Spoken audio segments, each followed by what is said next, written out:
예, 저희 머니투데이 방송은 한국판 그린 뉴딜의 꿈이라는 주제를 가지고 지난 일주일 동안 정부가 발표한 그린 뉴딜 정책의 사업별 핵심 내용과 또 정책적인 보완점 등을 진단했습니다. 이 그린 뉴딜의 핵심은 코로나19로 인한 경제 위기와 또 기후환경 위기를 동시에 극복하는 것이 그 골자인데요. 지금 가능한 것인지 그리고 어떤 제언들이 나오고 있는지 취재기자와 함께 이야기 나눠보도록 하겠습니다. 염현석 기자와 함께합니다. 단도직입적으로 본론부터 한번 얘기를 해보도록 하겠습니다. 경제 위기를 탈피하는 것과 이와 함께 기후나 환경 문제를 해결하는 것, 어찌 보면 상충될 수도 있는 문제인데 이게 해결한다는 게 가능한 상황입니까?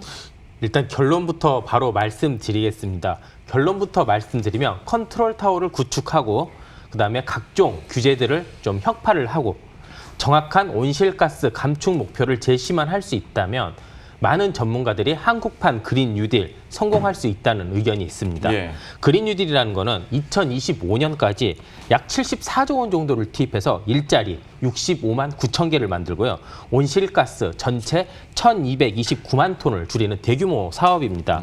이렇다 보니 각 지자체별로 여러 가지 사업을 중복 신청하는 경우가 많습니다.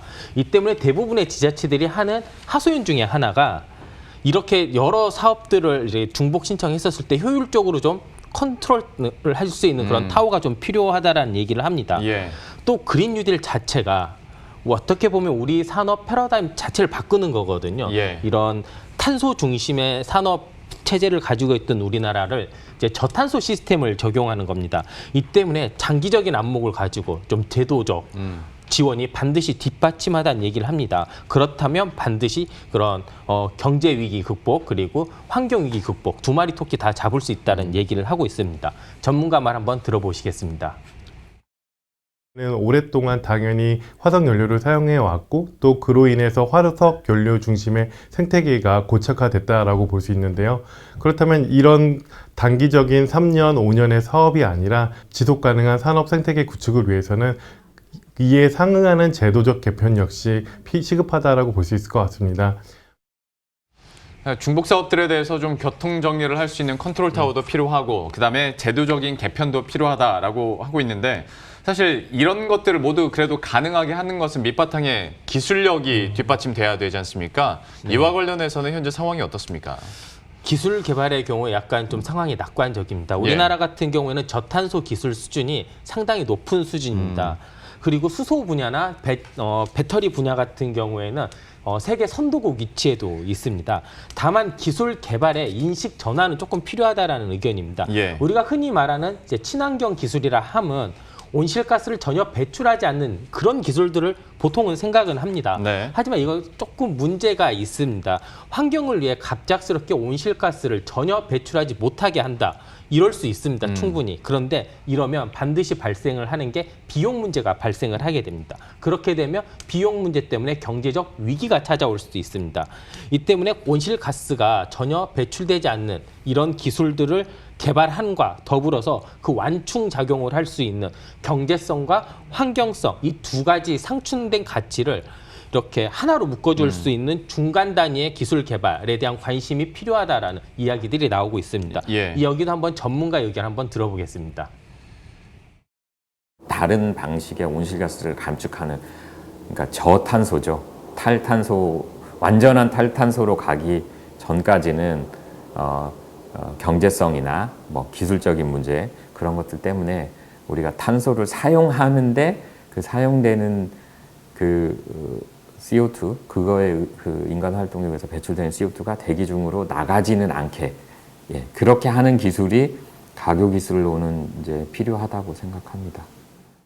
네, 이렇게 듣다 보니까 근본적인 질문도 좀 드려야 될 것 같은데 코로나19로 이제 경제 상황이 이렇게 안 좋아지다 보면 산업 패러다임을 바꾼다라고 한다면 당연히 어떤 경제 상황을 반등시켜야겠다 이 부분에 집중하기 마련인데 지금으로서는 경제와 환경, 기후 위기까지 함께 가져가겠다는 거지 않습니까? 그렇죠. 특별한 이유가 있습니까? 답은 우선 현재 기후 상황을 보면 정확하게 나와 있습니다. 그 독일 베를린에 MCC 연구소라는 곳이 있습니다. 예. 여기에서는 전 세계 이산화탄소 배출량을 모니터링하면서 카본 클락이라는 탄소 배출 시계를 운영하고 있습니다. 지금 화면에 보이고 있는데요. 여기에서 보면 2도씨 시나리오라는 곳에 이제 클릭이 되어 있습니다. 이 네. 말은 지구 전체 기온이 2도 올라갈 때 남은 기간을 알려줍니다. 지금 보면 한 25년 3개월 정도, 24년 그러네요. 3개월 정도 이 정도 남았는데요. 평균 기온이 이제 22도씨 올라갈 때 이 정도 남은 겁니다. 근데 왜 평균 기온이 2도씨가 이슈가 되냐면요. 2도씨가 올라간다면 과학적으로 홍수나 가뭄, 각종 전염병 같은 기후변화로 인해 발생할 수 있는 각종 재앙들이 본격적으로 나타날 수 있는 시작점이 됩니다. 네. 근데 문제는 이 속도가 굉장히 빨라지고 있습니다. 제가 한 3월, 그러니까 한 4개월 전에 확인했었을 때 27년 정도 남았었거든요. 아. 근데 벌써 이렇게 그러니까 4개월 줄어든 기간에 한 2년 가까이 줄었죠. 예. 이 때문에 굉장히 심각한 문제입니다. 환경 전문가 이야기 한번 들어보겠습니다. 지금 현재 우리의 배출 추세는 한 3, 4도 상승을 향해서 가고 있습니다. 지금 현재 3, 4도로 가고 있기 때문에 3, 4도로 갔을 때는 뭐 재앙에 가까운 이제 현상이 발생할 수 있겠습니다. 그러면 아까 화면에서 25년이 남아있다고는 나왔는데 뭐 한 3개월 후에 22년으로 뚝 떨어질 수도 있고 하늘 가능성도 있는 거네요. 충분히 가능합니다. 그러다 보니까 이제 환경에 대해서도 굉장히 민감하게 받아들여야 되고 이 환경 기후 문제도 역시 위기 극복을 위해서 힘쓰고 있는 상황인데 이럴수록 그린 뉴딜 정책에 대한 어떤 비중, 중요성은 더 강조될 것 같고 관련한 정책들은 어떤 게 예견되고 있습니까? 네, 일단 우리나라 같은 경우에 그린 뉴딜 정책이라는 이제 수단은 이제 만들어졌습니다. 그렇기 예. 때문에 어떻게 조금 활용하느냐에 따라서 이제 성공의 가부가 조금 열릴 것 같은데요. 예. 대부분의 전문가들의 해답은 비슷합니다. 온실가스 배출이 가장 많고 그리고 가장 빨리 쉽게 저감할 수 있는 부분부터 집중 투자를 해야 된다라고 조언을 합니다. 이 부분이 바로 에너지입니다. 우리 정부도 이 같은 기조, 그러니까 에너지의 온실가스를 줄이기 위한 기조에 따라 정권 출범 초기부터 이제 석탄 화력 발전소에 대한 굉장한 규제가 들어갔습니다. 예. 조기 폐쇄를 하고요. 태양광이나 풍력 같은 재생에너지를 늘리기 위해 각종 정책도 냈습니다. 당국자 얘기 한번 들어보겠습니다. 예, 정부는 지난 2017년부터 재생에너지 3020 이행 계획을 수립하고 현재 차질 없이 이행 중에 있습니다. 주요 내용을 보면 건전한 보급 정책 추진을 위한 제도 개선, 또 보급 부작용 해소를 위한 대책 수립, 그리고 특히 국민 참여형 제도 강화 등을 저희가 중점적으로 추진하고 있습니다. 이렇게 다양한 정책도 하고 있는데요. 특히 이렇게 그린 뉴딜의 핵심이 에너지라는 걸 보여주는 게 그린 뉴딜 정책이 이제 발표된 직후 문재인 대통령이 처음으로 찾아간 현장이 서남권 풍력 해안 단지입니다. 예. 이것만 감안하더라도 아무래도 이번 그린 뉴딜의 핵심은 바로 에너지 전환으로 볼 수 있습니다. 근데 사실 한 국가의 에너지원을 바꾼다는 거 말처럼 그렇게 쉬운 일은 아니지 않습니까? 간단한 일도 아니고. 때문에 지금으로서 또 좀 해결해야 될 부분도 있을 텐데 어떤 점들이 꼽힙니까? 네, 그렇습니다. 우리나라 같은 경우에 보면 일단 지난해 기준으로 신재생에너지 발전 비중이 6.5%에 불과합니다. 예. 재생에너지 3020 이 계획에 따라서 잘 진행되고 있는 수치입니다. 그 전까지 워낙 미비해서 지금 6.5%까지 어떻게 올라왔는데요. 그런데 이거 선진국이랑 좀 비교하면 좀 수치가 초라합니다. 예. 영국이랑 독일은 거의 50%에 이르거든요. 이렇게 속도가 다른 나라들과 조금 다른 거는 두 가지 정도로 조금 볼 수 있습니다. 우선 전기 가격이 너무 낮아서 예. 신재생 에너지를 사용할 때 경제성이 없습니다.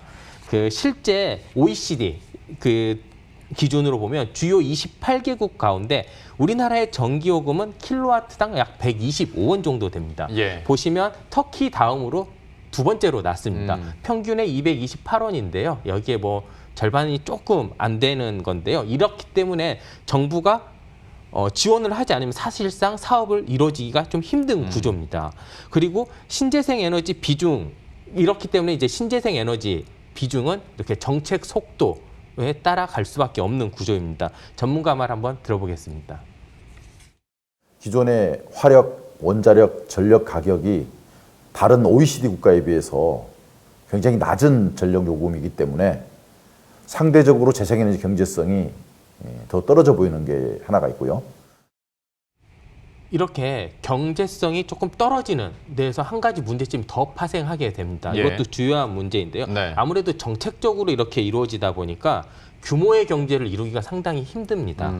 실제 대통령이 직접 방문한 서남 풍력단지 같은 거는요, 60메가와트급 해상 풍력단지입니다. 여기 실증 운영하는데 10년이 걸렸습니다. 예. 이거는 뭐 주민 반대도 있고 여러 가지 있겠지만 민간 투자 요인이 굉장히 적은 요인도 하나 있습니다. 외국 전문가의 말도 한번 들어보겠습니다. Also, there is a net metering policy where if you have solar panels on the roof, you can feed it into the grid, but it has a pretty low cap of 5 kilowatts, and increasing that cap would be a practical way of getting more private sector investment into solar and rooftops. 네, 이 때문에 정부가 아까 그 서남권 풍력 단지 같이 뭐 주민 반대도 어느 정도 있었던 경우에는 이렇게 주민 반대를 해결할 수 있는 주민 참여 시스템을 조금 만들어주고요. 예. 규제 완화 등 이걸 통해서 민간 투자를 조금 더 이끌어낼 수 있는 이런 정책을 발표를 하면 예. 정부가 세운 재생에너지 3020 정책적 목표보다 더 빠른 속도로 재생에너지 보급할 수 있을 것이라는 분석입니다. 좀 보완 대책에 대해서도 한번 얘기를 해봤는데요. 그렇다면 만약에 에너지원이 이렇게 변화를 가져왔을 때 물론 우리 삶에도 변화가 있겠지만 아무래도 산업이 체감하는 것이 더 크지 않을까 싶고 그렇다면 만약에 우리 주력 산업들에게는 어떤 영향을 미치게 될까? 이 시나리오는 어떻습니까? 그렇죠. 우리 10대 주력 산업들을 보면 대부분 고탄소 산업들입니다. 탄소 예. 배출량이 굉장히 많습니다. 이 때문에 뭐 유럽 탄소세 얘기도 나와서 환경적 규제에 굉장히 타격을 받고 있습니다. 이와 관련된 전문가의 얘기 한번 들어보겠습니다. 지금 국제사회가 기후 문제를 경제와 무역의 문제로 가지고 오고 있고 이것은 무역 의존도가 높은 한국으로서는 이 변화에 맞춰서 우리도 적응하거나 아니면 더 빨리 나갈 수밖에 없는 상황이기 때문에 거대한 외부적인 변화 요인이 한국으로 하여금 그린 뉴딜에 대해서 검토하도록 했고 또 기업들로 하여금 이 변화에 발맞춰서 준비해야 된다라는 이런 신호가 지금 오고 있다라고 봅니다. 특히 최근에는 이 알리100이라는 캠페인도 활발히 진행되고 있어서요. 예. 우리 기업들 입장에서는 조금 더 어려워지고 있는 상황입니다. 방금 전에 좀 생소한 단어가 번뜩 지나간 것 같습니다. RE100이라는 캠페인인데요. 저희들도 역시 보도를 통해서 한번 전해드린 바 있는데 이게 어떤 캠페인이고 어떤 파급 효과를 주는지 이것도 설명을 좀 해주시죠. 알리100 굉장히 중요한 이슈입니다. 알리100이라고 하면 기후 변화에 대응하기 위해 글로벌 기업들이 스스로 하는 약속입니다. 우리 제품을 어떤 일정 목표 안에 우리 제품을 만들 때 재생에너지를 100% 사용하겠다. 이런 약속입니다. 예. 간단히 말해서 제품 홍보하는 겁니다. 우리 제품은 깨끗한 에너지로 만들기 때문에 되게 깨끗한 제품이다. 라는 걸 알리는 겁니다. 그런데 문제는 우리나라 기업들이 대부분 이렇게 글로벌 기업들의 부품을 대주는 2차 가공 형태를 많이 띠고 있다는 겁니다. 네. 이 때문에 부품사들이 그러니까 우리 기업들, 부품사 입장에서 알리100을 하지 않으면 그런 글로벌 기업들이 채택을 해주지 않는 가능성이 큽니다. 실제 한번 그 알리100을 최근에 선언한 그 기업의 입장 한번 들어보겠습니다. 특히 비즈니스의 어떤 필수 요건으로 글로벌 자동차 OEM이라든지 고객사들은 알리100을 요구를 하고 있고 이런 부분들에서 당사 같은 경우는 알리100 도입이 좀 시급한 문제였습니다. 네, 위 기업과 별개로 많은 기업들도 현재 알리100 시행을 위해 준비를 하고 있습니다. 네. 주로 공장 지분에 태양광을 설치를 해서요. 그 자체 전력을 충당하는 방식을 활용하고 있는데요. 어떻게 활용하고 있는지 한번 보겠습니다. 저희는 공장에서 사용하는 전력을 태양광 발전을 통해서 작업소 비하는 형태로 인증을 받게 되었고요. 그 REC를 판매하는 대신에 레고로 이렇게 전환하는 방식도 고려하고 있습니다.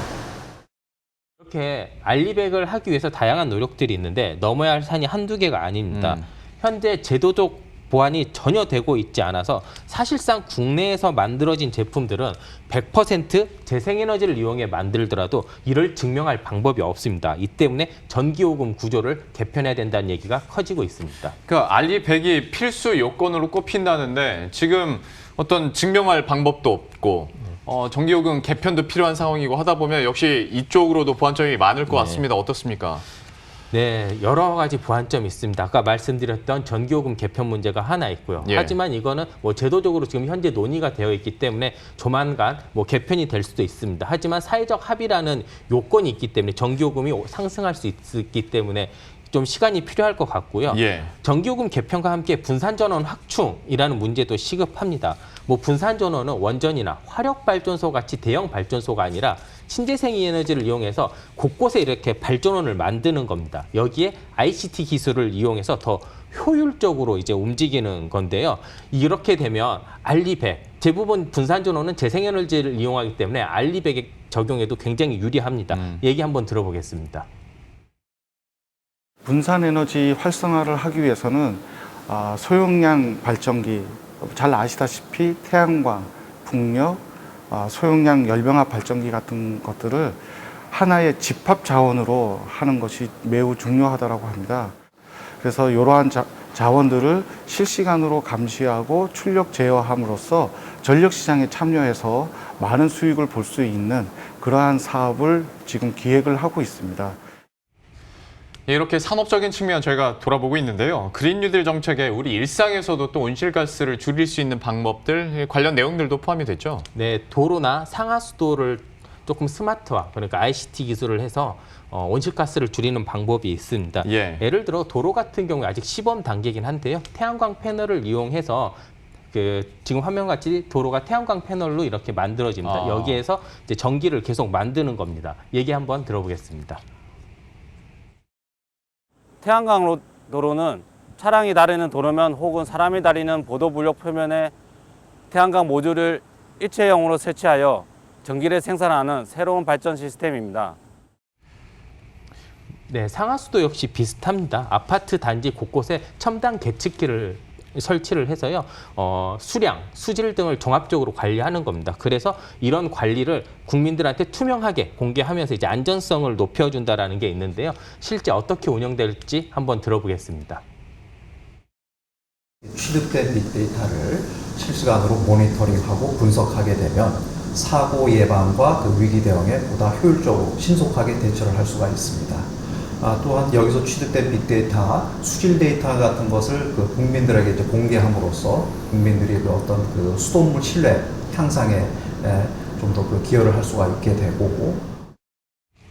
뭐 여러 사업들이나 방법들을 저희가 계속 얘기를 해드리고 있는데 지금까지 보면 그런데 지금 이런 사업들이나 얘기해 주신 기술들이 환경이 더 악화되지 않도록 하는 쪽으로 많이 초점은 맞춰져 있는 것 같은데 이것보다 조금 더 욕심을 내서 환경이 좋아질 수 있도록 하는 사업은 없습니까? 있습니다. 바로 수소입니다. 예. 일단 가장 먼저 수소차로 그냥 간단하게 예를 드리겠습니다. 실제 수소차를 한 90km 정도 운행을 하면 수소 1kg이 사용이 됩니다. 이때 공기 정화량이요 50.7kl입니다. 그리고 이산화탄소는 12.5kg을 줄일 수 있습니다. 그러니까 수소를 사용을 할수록 온실가스가 줄어드는 겁니다. 1kg을 사용을 하면 이산화탄소가 12.5kg, 그러니까 12배 넘게 줄일 수 있다는 겁니다. 좀 더 좋은 소식은 우리나라가 이미 수소 분야는 전 세계적으로 좀 리드하고 있는 국가라는 겁니다. 전문가 얘기 한번 들어보겠습니다. 이미 우리나라는 수소 활용 분야에서 세계 최고 수준의 기술력을 확보하고 있습니다.